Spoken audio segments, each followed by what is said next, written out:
Bueno, entonces, como les dije, hoy llegamos al final del curso de Historia de la Iglesia. Si es la primera vez que nos acompaña, pues sepa que ya hubo otras 12 lecciones donde estuvimos viendo desde los primeros imperios que antecedieron al Imperio Romano. El Imperio Romano fue aquel imperio durante el cual el Señor Jesús nació, y vimos las condiciones que se dieron en ese momento para favorecer la predicación del Evangelio. Esto vino gracias a que había un idioma universal, podemos decirlo así, la lengua franca del griego, el sistema de caminos que permitía poder trasladarse de un lado a otro en el imperio, y también el mismo hecho de que gracias al griego, las escrituras también del Antiguo Testamento fueron traducidas a lo que se conoce como la Septuaginta, es decir, la versión en griego de las escrituras del Antiguo Testamento, que nosotros le llamamos así, que fueron escritas en hebreo, además de otras circunstancias. Pero vimos que no todo fue simplemente favorable. Cuando hablamos de que fue el cumplimiento del tiempo, es que sin duda fue el tiempo señalado por Dios para que Jesús, el Mesías, viniera a redimir a su pueblo. Pero hubo mucha oposición, había muchos cultos paganos, los mismos judíos se llegaron a oponer, y eventualmente el Imperio Romano también se volvió contra el cristianismo, y por mucho tiempo fue considerada simplemente una religión de índole privada, es decir, no tenía el estatus legal que gozaban otras religiones. Una excepción fue más bien el judaísmo, que siendo una religión monoteísta, gozó como de esa legalidad que el imperio daba. Entonces, por causa del cristianismo no ser una religión oficial, se dieron muchas persecuciones, las cuales nosotros hemos estado viendo conforme ha pasado el tiempo, conforme vamos avanzando en los años. Y en medio de ello, pues el carácter de la iglesia se llegó a formar, y vimos ya luego aspectos la semana pasada acerca de la vida cristiana, es decir, cómo vivían los cristianos aún en medio de esas persecuciones, y vimos el origen social, vimos el culto, los elementos que ahí estaban, cómo el bautismo y la cena del Señor vinieron a ser los sacramentos u ordenanzas característicos de la iglesia, cómo ella estaba organizada. Y quedamos en el punto del aspecto del arte cristiano. Esto simplemente a modo de repaso. Ahí tenemos en qué consistía el culto. Es decir, vean cómo ya podíamos nosotros identificar qué elementos estaban aún desde los primeros siglos. Teníamos predicación del Evangelio, teníamos la lectura de las Escrituras, primero del Antiguo Testamento, pero luego, una vez muertos los apóstoles, sus cartas también llegaron a ser leídas por las congregaciones. Teníamos la oración, teníamos los cantos, teníamos la confesión de fe, y teníamos la administración de las ordenanzas, como les decía. Ahora entramos al aspecto del arte cristiano. Al inicio nosotros no tenemos muchas pruebas, y posiblemente al ser las reuniones en casas no había como mayor espacio para representaciones de parte de los cristianos de pasajes de la Escritura o de simbología que se pudiera asociar específicamente con el cristianismo. Sin embargo, una vez que empiezan a surgir esas primeras congregaciones, esos lugares donde podían reunirse, o las mismas catacumbas que se llegaron a utilizar para celebrar cultos, algunos cristianos simplemente se reunían ahí, aunque a veces también las usaron para escapar. Pero no era nada extraño. O sea, los romanos sabían que las catacumbas existían. Simplemente los cristianos llegaron a utilizarla como un medio de reunión. Entonces, esas construcciones subterráneas llegaron a albergar, además de los muertos, también formas incipientes de arte, donde por medio de frescos y grabados nos han quedado hasta el día de hoy. Y también tenemos evidencia de algunas formas de cómo se veía el cristianismo por grabados de parte de los paganos. Podrán recordar el grafiti de Alexámenos, aquel que tenía como la cara de un asno. O sea, eso, aunque fue hecho en modo de burla, pues nos deja también evidencias de que ya los cristianos eran tenidos en poco por parte de los demás, del mundo. porque el arte también es parte de la historia y con ella nosotros podemos ir trazando qué era lo característico de la época. Entonces, más que procurar representar la totalidad de eventos en la palabra, esas primeras formas de arte buscaron ser más que todo simbólicas, es decir, con que uno solo verla ya uno sabía a qué se refería, aunque uno sabía que estaban faltando muchos detalles.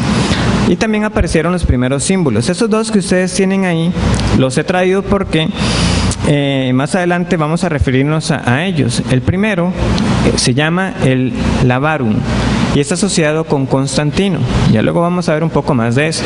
Pero supuestamente Constantino tuvo un sueño y puso un símbolo cristiano en sus banderas o en sus estandartes, y ese es el Labarum. ¿Qué es lo que tenemos ahí? Nosotros tenemos la que parece una X, que viene siendo la letra Chi o Ki, y la letra que vendría a ser como una R, que parece como una P, el Ro. Entonces, algunos lo ya conocen también como el Kirro o el Chirro, ¿no? Eso depende de la pronunciación.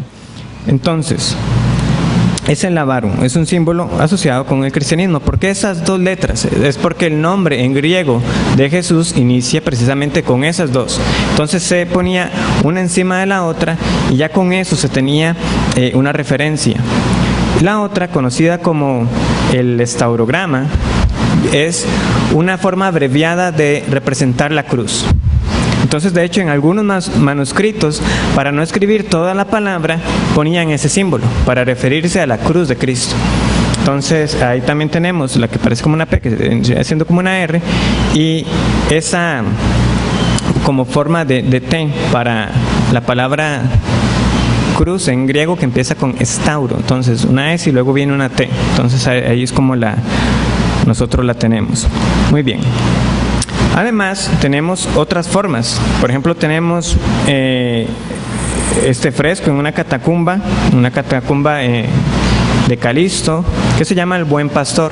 Entonces, hay muchas formas de esta figura, pero usualmente se le llama así, el Buen Pastor, y tiene esta forma característica. Es un hombre cargando una oveja en sus hombros. Para los griegos también tenían una forma de un hombre que estaba asociado con pues llevando este tipo de ganado, cabras, corderos, pero en particular claramente vino a ser también utilizado por los cristianos. ¿Por qué? Porque bueno, el mismo Señor Jesús se llama a sí mismo el Buen Pastor. También tenemos bueno, esta es una imagen para que vean más o menos cómo eran las catacumbas, esos edificios subterráneos. Tenemos este otro pasaje ilustrado. ¿Cuál es? Es el de la mujer con el flujo de sangre, que buscó tocar el manto de Jesús. Ahí tienen un poco más de la descripción, cuando fue hallada, pero como les digo, todo esto es durante el segundo y tercer siglo. Por ejemplo, tenemos que es el relato de Noé. Entonces, claramente es algo representativo, ¿verdad? Porque el arca apenas si cabe Noé. Entonces, está llegando la paloma con la rama de olivo. Hay otros un poquito más claros, pero bueno, esas son las características. ¿Cuál es? Esos son Sadrach, Mesach y Abednego en el horno ardiendo.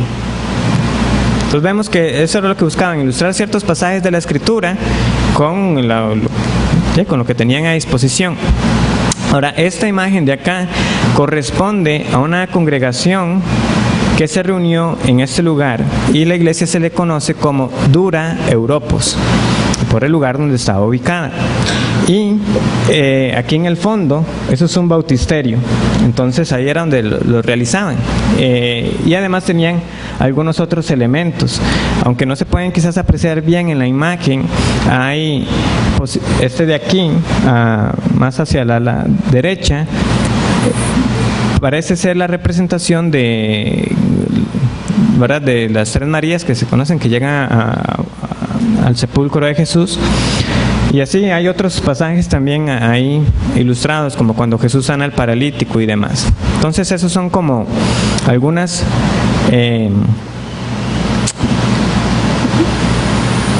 obras que han quedado hasta el día de hoy. Y finalmente, uno que es también bastante popular, que ustedes lo han visto porque hasta el día de hoy se sigue usando mucho, que es el del pescado. ¿Por qué es que se usa un pez?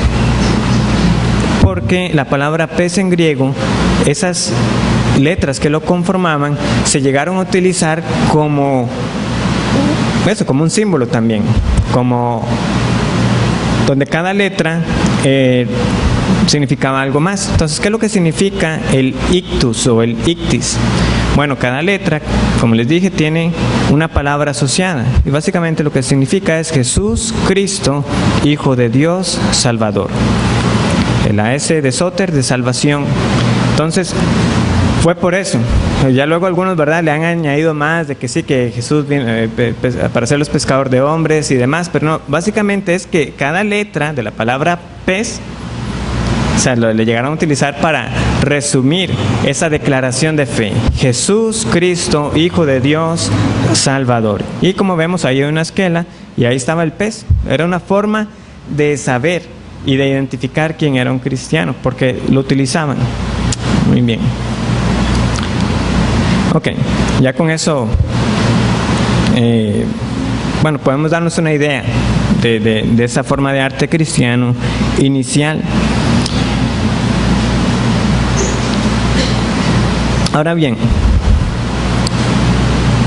¿qué es lo que caracteriza este inicio del cuarto siglo? Bueno, el cuarto siglo, es decir, de los años 300 al 400, y donde no vamos a poder terminar el día de hoy, pero sí concluir con uno de los eventos más representativos, que fue la última gran persecución contra los cristianos y luego los 2 edictos que vinieron a dar un final a esta persecución. Entonces, hemos visto 10 persecuciones durante el Imperio Romano. Ahí las tengo ya resumidas para ustedes, solo para refrescar la memoria. Nosotros vimos la persecución durante Nerón, durante Domiciano, durante Trajano, durante Marco Aurelio, durante Severo, durante Maximino, durante Decio, Valeriano y durante Aurelio. Y hoy vamos a concluir con la que se dio durante Diocleciano y Galerio. Y empezó en el año 303. Esa tenemos hasta fecha. ¿Por qué? Porque se promulgó un edicto expresamente diciendo vamos a perseguir a los cristianos. Y a diferencia de otras ocasiones, esta vez no solamente se buscó quitar la vida, sino también destruir los lugares donde se congregaban y también destruir las escrituras. Quemen sus libros, quemen las iglesias. Y esa fue la campaña de Galerio.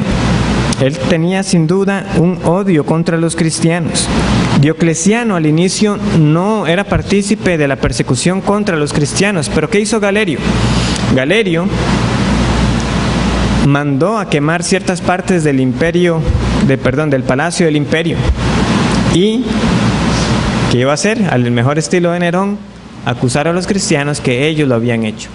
Y esto encendió la ira de Diocleciano, porque él no tenía nada en contra de los cristianos, pero viene Galerio, inventa esta acusación y ahora también Diocleciano se une. Y ellos dos son los que principalmente van a perseguir. ¿Y por qué digo ellos dos? Porque en esos días el imperio estaba dividido en 4 poderes. Entonces estaba Diocleciano y Galerio por un lado y por el otro estaba Constancio Cloro y su César asociado. Ellos eran los que estaban a cargo de gobernar, pero Diocleciano lo hizo de esa manera. Vamos a dividir en 4 poderes y de esa manera hacer que la sucesión de poderes sea más sencilla, según él. Y funcionó cuando él estuvo vivo, pero una vez Diocleciano se retiró del poder, lo que vino fue una serie de caos que vamos a ver más adelante, porque ya luego conspiraciones, asesinatos entre ellos mismos. Pero en medio de todo ello, Galerio se mantuvo firme en su persecución y hubo de todo. Nosotros no podemos esta mañana ver con detenimiento toda la lista que nos ha quedado de martirios y de formas de castigo, pero fue de todas las persecuciones la más violenta, la más cruel de todas. Y así de fácil nosotros podemos leer que, por ejemplo, una ciudad de Frigia completa, porque estaba llena de cristianos, la mandaron a quemar. Así era la persecución en estos días, que si alguien se rehusaba a entregar las escrituras, está bien, no nos la dé, le sacamos los ojos para que ya no las lea. A ese estilo era. Pero igual tenemos algunos que nos han quedado hasta el día de hoy, de algunos mártires que quiero que veamos. El primero de ellos es Sebastián. Este hombre llamado Sebastián fue un oficial de la Guardia Romana y él se mantuvo firme en no dejarse engañar por esa vida cómoda, los lujos del imperio, y por tanto rehusó ceder a la idolatría. Diocleciano entonces lo mandó a torturar y mandó a que lo mataran con flechas. O sea, le dispararon flechas y pensaron que lo habían matado y lo dejaron ahí.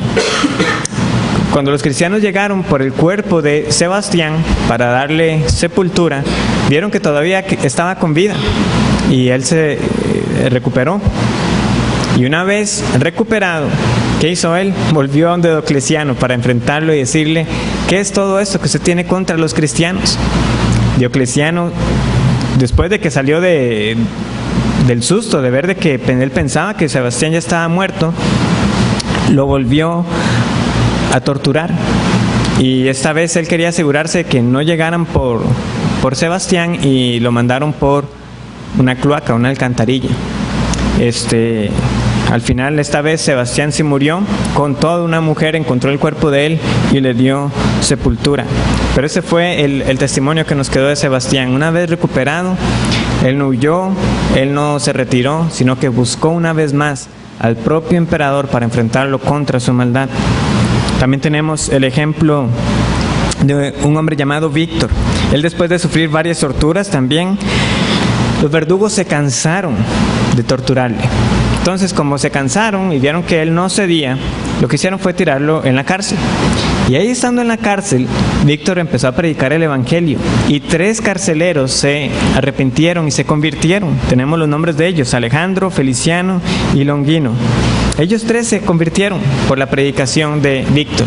Y el emperador, dándose cuenta de que esos 3 carceleros se habían convertido, los mandó a matar y los 3 fueron muertos.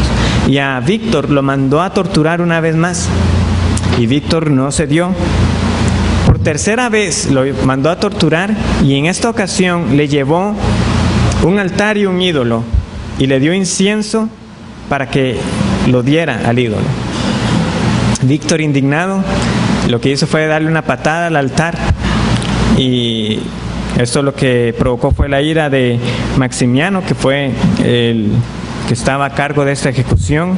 Ordenó que le cortaran el pie con el que había pateado al ídolo y finalmente mandaron a triturar su cuerpo, dejándole caer rocas. Tenemos también el testimonio de Susana, que fue sobrina de un obispo de Roma. Ella también fue presionada por este mismo emperador Diocleciano para que se casara con un pagano que era de la nobleza. No sabemos los motivos, pero él quería que ella se casara con él. Ella se rehusó y fue decapitada. También tenemos el nombre de otras mujeres como Irene y sus 2 hermanas que fueron quemadas. Primero, las 2 hermanas de Irene fueron quemadas como buscando intimidarla a ella, a ver si ella negaba la fe, pero eso no cambió para nada su resolución, y a la semana siguiente también la quemaron. También tenemos a Timoteo, que fue un diácono de una iglesia, y su esposa Maura. Ambos fueron muertos por un gobernador llamado Arriano. No debemos confundirlo con Arrio. Un gobernador llamado Arriano. Y a él le pidieron eso mismo: denos las escrituras para que sean quemadas, y él se rehusó. Bueno, tenemos las palabras registradas, ¿verdad? Que él llegó a decir: daría antes a mis hijos que a las escrituras.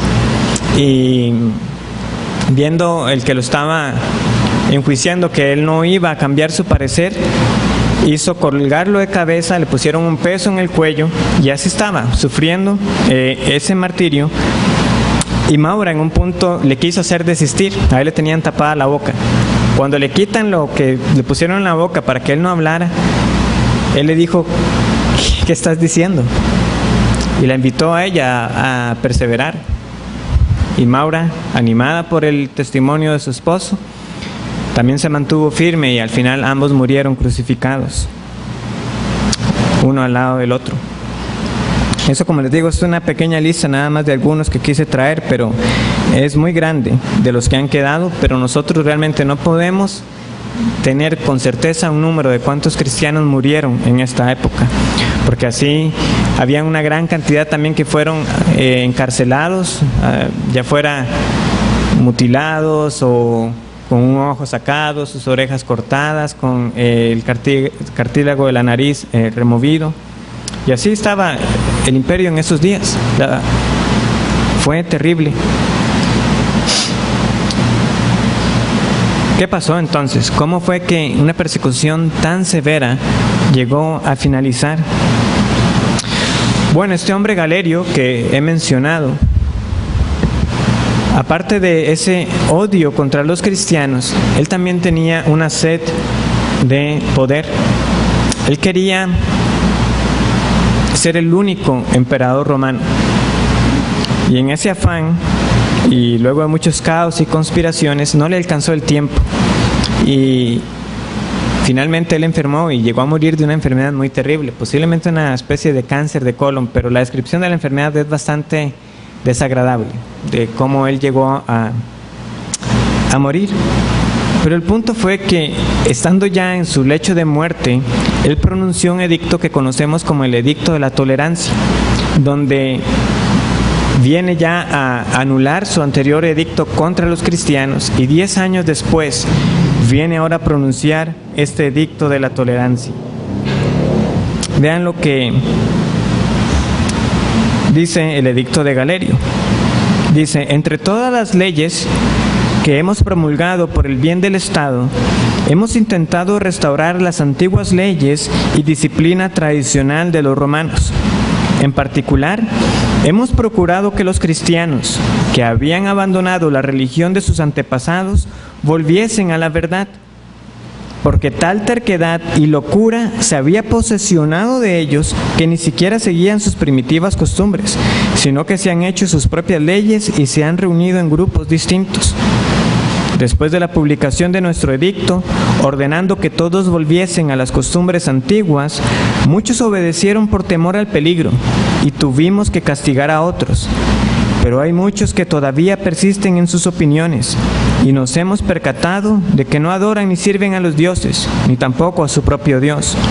Por lo tanto, movidos por nuestra misericordia a ser benévolos con todos, hemos creído justo extenderles también a ellos nuestro perdón y permitirles que vuelvan a ser cristianos y que vuelvan a reunirse en sus asambleas, siempre que no atenten contra el orden público. En otro edicto daremos instrucciones acerca de esto a nuestros magistrados.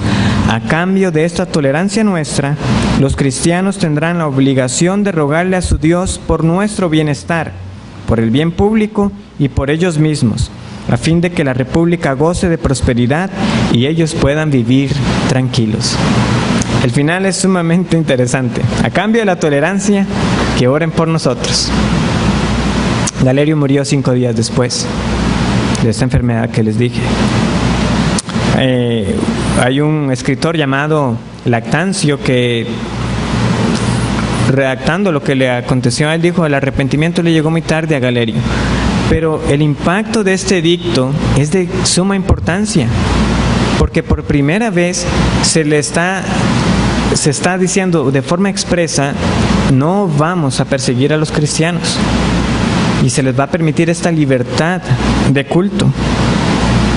El segundo edicto, que viene a ser de suma importancia, es el que se conoce como el Edicto de Milán. Para entender bueno, como les dije, Galerio estaba con ese afán de querer ser el único emperador. No vamos a entrar en todos los detalles porque es una serie de tradiciones y demás, pero el resumen es esto.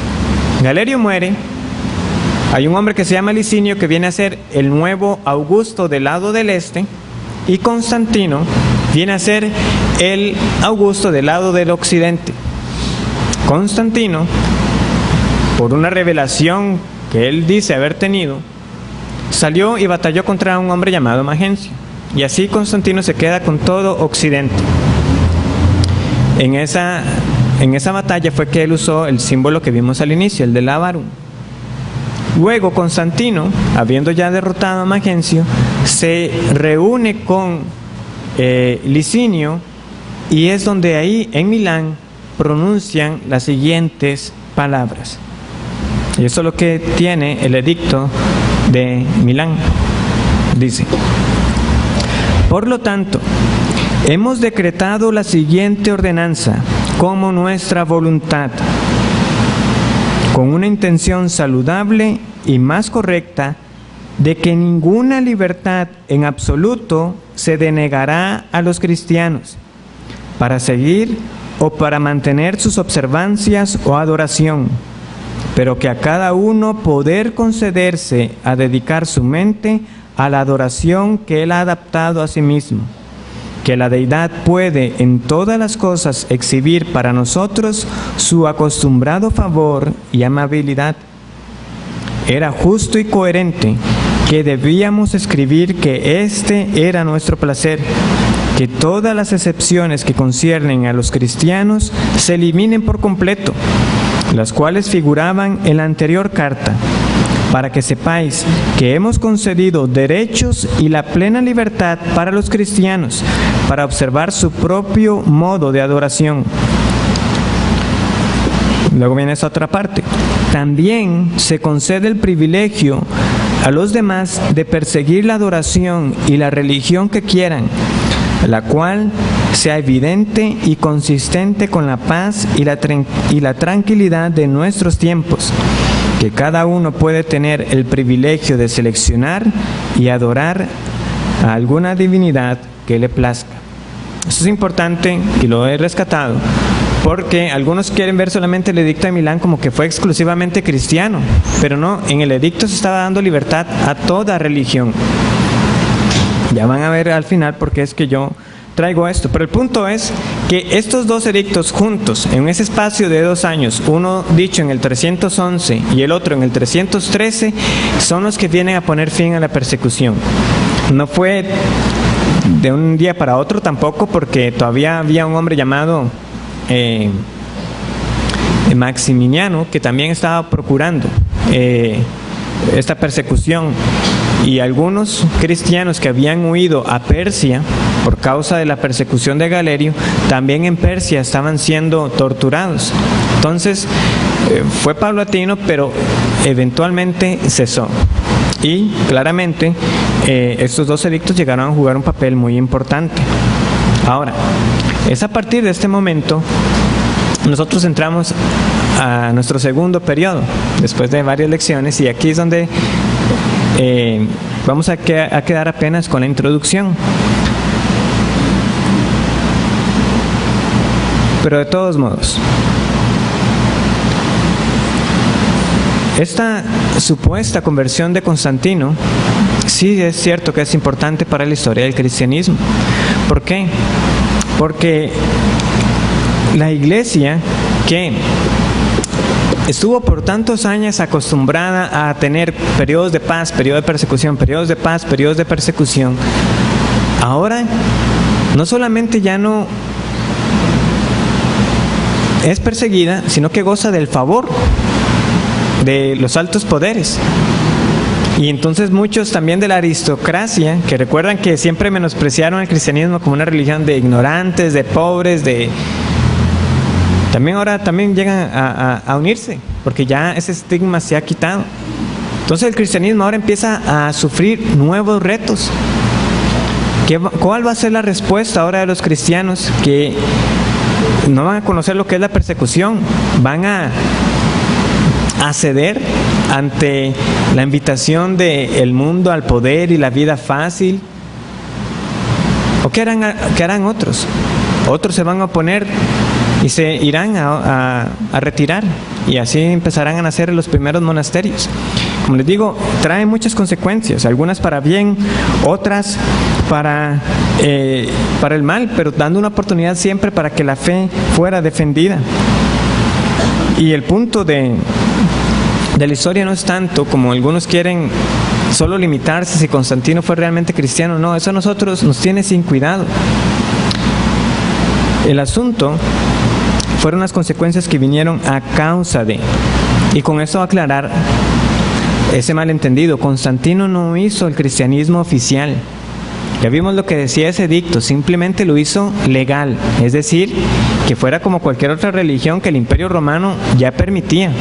Pero el cristianismo como religión oficial, eso no llegó hasta el año 380. Entonces, para aquellos que a veces, en un malentendimiento de algunos eventos de la historia, quieren decir, no, es cristianismo, eso fue gracias a Constantino, no, fue gracias a Constantino. No, simplemente hubo un edicto, e incluso antes que el de Galerio, que fue el que vino a mostrar favor para los creyentes, pero él no hizo oficial nada. Pero claro que sí tuvo consecuencias, eso sí no lo negamos, porque Constantino en ese juego de mostrar favor y él mismo decir que era cristiano, aunque seguía llamándose el Pontifex Maximus, el sacerdote del Imperio Romano, ese título él no se lo quitó. Sí, por causa de él se llegaron a construir locales, las primeras basílicas y demás. Él llegó a dotar de iglesias, pero nosotros no debemos tampoco exaltar más allá lo que fue las decisiones que él llegó a tomar. Entonces, esos son los errores comunes que a veces se dan cuando ya uno llega a este punto de la historia. Por ejemplo, como supuestamente Constantino fue el que hizo el cristianismo oficial, van a decir también de que fue en sus días, de que también Jesús empezó a verse como Dios, que antes las personas no veían a Jesús como Dios, sino que lo veían como un hombre, un gran profeta. Pero nunca estaba esa concepción de Jesús como divino, eso fue por Constantino. Pero ya al punto que hemos llegado después de varias semanas, podemos ver que claramente es una afirmación que ignora completamente la historia. ¿De dónde viene la defensa de Tertuliano de que Jesús era Dios? Y de muchos otros. ¿De dónde viene el credo apostólico que pregunta, ¿crees en Dios, crees en Jesús y crees en el Espíritu Santo? Eso fue antes de Constantino. Y todavía más, ¿de dónde viene esta defensa de la fe que se dio durante el primer y segundo siglo? Viene de las Escrituras mismas. No, es que uno no tiene que remontarse a esos siglos para decir, veían las personas a Jesús como divino. No, es que nosotros creemos que Jesús es el Hijo de Dios porque las Escrituras así lo declaran. Y estas fueron escritas antes del final del primer siglo. Ya el canon estaba completo para entonces. Y esas eran las afirmaciones de los primeros cristianos. Nadie vino a hacer esa doctrina oficial, ni fue una gran controversia. Nosotros vimos más bien cuál fue la respuesta de los cristianos cuando surgieron hombres como Marción, queriendo ignorar no la divinidad, sino la humanidad de Cristo. Eso fue lo que Marción primeramente quiso negar. No, él le daba un carácter divino a Jesús.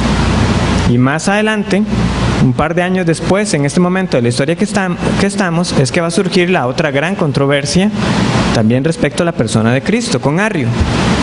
Que él viene a negar no la humanidad de Cristo, sino su divinidad. No fue que se hizo oficial por causa del Imperio Romano. Tampoco nosotros tenemos que, como les digo, si Constantino fue el primer emperador cristiano o no. Ya vimos a aquel hombre llamado Felipe el Árabe, que también se cree que era cristiano, pero si hubo algún emperador romano que lo fue verdaderamente o no, eso de nuevo a nosotros nos tiene sin cuidado, porque nosotros vemos que en medio de todos estos eventos que acontecieron, fue la mano de Dios inclinando el corazón de los reyes para que hicieran lo que él quería. Él es el quien tiene el corazón del rey en su mano. ¿Cómo es que nos dice Proverbios? Como las aguas de un río, a todo lo que quiere lo inclina. Entonces, ¿cómo debemos ver nosotros la historia ahora que ya nos acercamos al final de estos 3 primeros siglos? Hermanos, tenemos que verlo de la siguiente manera y los invito a buscar Hechos capítulo 13.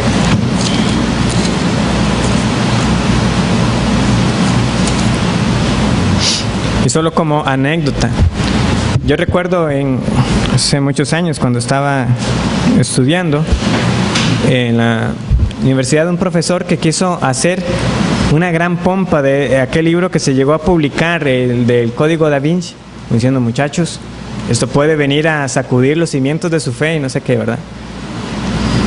Y el punto fue que entonces leí el libro, pero viendo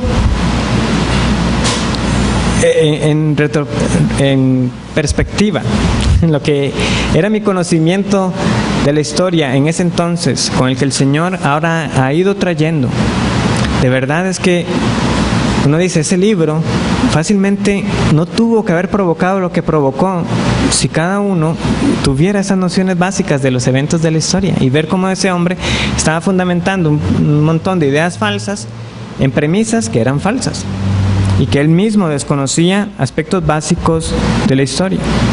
Entonces Dan Brown pretendió que con ese libro iba a desviar a muchos de la fe. Lo cierto del caso fue que más bien llamó a muchos a examinar precisamente su conocimiento y a salir en defensa, y más bien poder tener testimonios de personas que, escuchando cómo las ideas de él eran rebatidas, pues llegaron al conocimiento del Evangelio. Ahora vean cómo Pablo presenta los hechos de la historia en esta predicación. Hechos capítulo 13, versículo 16. Dice así: entonces Pablo, levantándose, hecha señal del silencio con la mano, dijo: varones israelitas, y los que teméis a Dios, oíd. El Dios de este pueblo de Israel escogió a nuestros padres y enalteció al pueblo, siendo ellos extranjeros en tierra de Egipto, y con brazo levantado los sacó de ella. Y por un tiempo, como de 40 años, los soportó en el desierto, y habiendo destruido 7 naciones en la tierra de Canaán, les dio en herencia su territorio. Después, como por 450 años, les dio jueces hasta el profeta Samuel. Luego pidieron rey, y Dios les dio a Saúl, hijo de Cis, varón de la tribu de Benjamín, por 40 años. Quitado éste, les levantó por rey a David, de quien dio también testimonio, diciendo: he hallado a David, hijo de Isaí, varón conforme a mi corazón, quien hará todo lo que yo quiero. De la descendencia de éste, y conforme a la promesa, Dios levantó a Jesús por Salvador a Israel. Antes de su venida, predicó Juan el bautismo de arrepentimiento a todo el pueblo de Israel. Mas cuando Juan terminaba su carrera, dijo: ¿quién pensáis que soy? No soy yo él, mas he aquí viene tras mí uno de quien no soy digno de desatar el calzado de los pies. Varones hermanos, hijos del linaje de Abraham, y los que entre vosotros teméis a Dios, a vosotros es enviada la palabra de esta salvación. Porque los habitantes de Jerusalén y sus gobernantes, no conociendo a Jesús, ni las palabras de los profetas que se leen todos los días de reposo, las cumplieron al condenarle. Y sin hallar en él causa digna de muerte, pidieron a Pilato que se le matase. Y habiendo cumplido todas las cosas que de él estaban escritas, quitándolo del madero, lo pusieron en el sepulcro. Mas Dios le levantó de los muertos, y él se apareció durante muchos días a los que habían subido juntamente con él de Galilea a Jerusalén, los cuales son ahora sus testigos ante el pueblo. Y nosotros también os anunciamos el evangelio de aquella promesa hecha a nuestros padres, la cual Dios ha cumplido a los hijos de ellos, a nosotros, resucitando a Jesús, como está escrito también en el Salmo 2: mi hijo eres tú, yo te he engendrado hoy. Es así como nosotros contamos las cosas, ¿no? Nosotros a veces hubiéramos contado esto como, bueno, hubo un pueblo de Israel que vagó en el desierto por muchos años, luego se levantaron algunos hombres que les predicaron, estuvo un rey Saúl, pero él fue depuesto, luego vino el rey David, pero no es así como Pablo lo está contando. Pablo está contando, Dios escogió, Dios levantó, Dios hizo esto, Dios hizo lo otro. Es el Dios de la historia. Esta es la manera en que nosotros debemos tener siempre en perspectiva los eventos que han pasado, los que acontecen y los que van a suceder. Porque es común hablar como de que la historia es en ciclos, de que todo se repite, de que lo que antes fue pues volverá a pasar.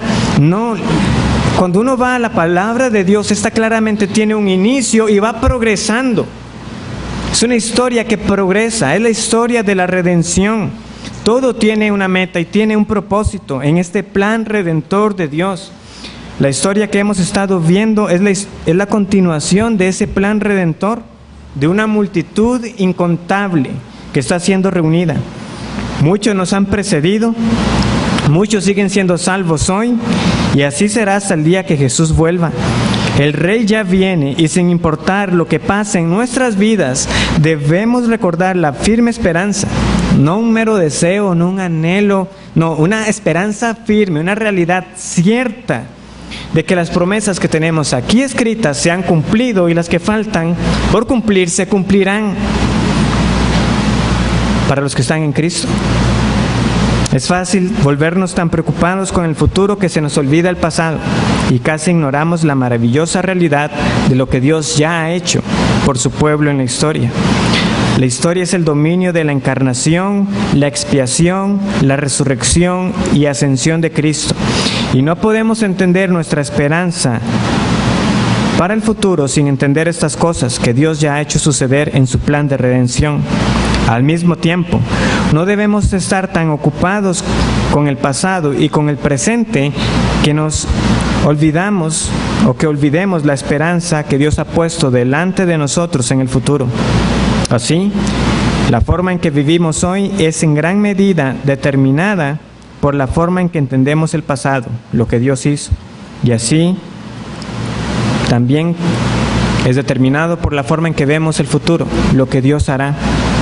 Es porque hay un Dios, y es un Dios de la historia, un Dios de propósito, un Dios de consumación, que el presente tiene un significado eterno.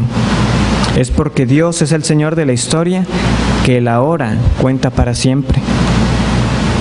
Entonces, ¿cómo estás viviendo hoy? Porque uno puede ver todo esto en el pasado, ¿cómo vivieron esas personas? No, pero ¿cómo está viviendo usted hoy también? Nuestros días se parecen más a los días después de la persecución en esta parte de la tierra, con el favor aparente, aunque cada vez más reducido, por vivir como cristiano. Pero ¿cómo estás viviendo hoy? ¿Estás simplemente ignorando el pasado? Diciendo, bueno, ¿para qué la historia? ¿Para qué lo que Dios ha escrito? Y también ignorando el futuro, lo que vendrá, sabiendo que todos daremos un día cuentas a Dios. O no, que aprendamos su palabra y revisemos la historia para comprobar que en efecto la única esperanza para el hombre, independientemente del momento en que nosotros vayamos, hayan sido 2000, 3000, 4000 años atrás, o todo el tiempo que el Señor Jesús tarde en volverse en 100, 200 años o más, sigue siendo la misma, y es la fe en Él, porque Él volverá. Y toda la historia que estamos viendo no está desconectada de ese propósito. Es para que en sumisión a su palabra reconozcamos que por eso vale la pena vivir para la gloria de Dios hoy, para estar con Él por la eternidad que vendrá. Hermanos, esta fue esta primera parte del curso. Si quedaron preguntas, dudas, no duden en traerlas, hacerlas llegar, y esperamos Dios mediante continuar con estas enseñanzas el próximo año. El Señor les bendiga.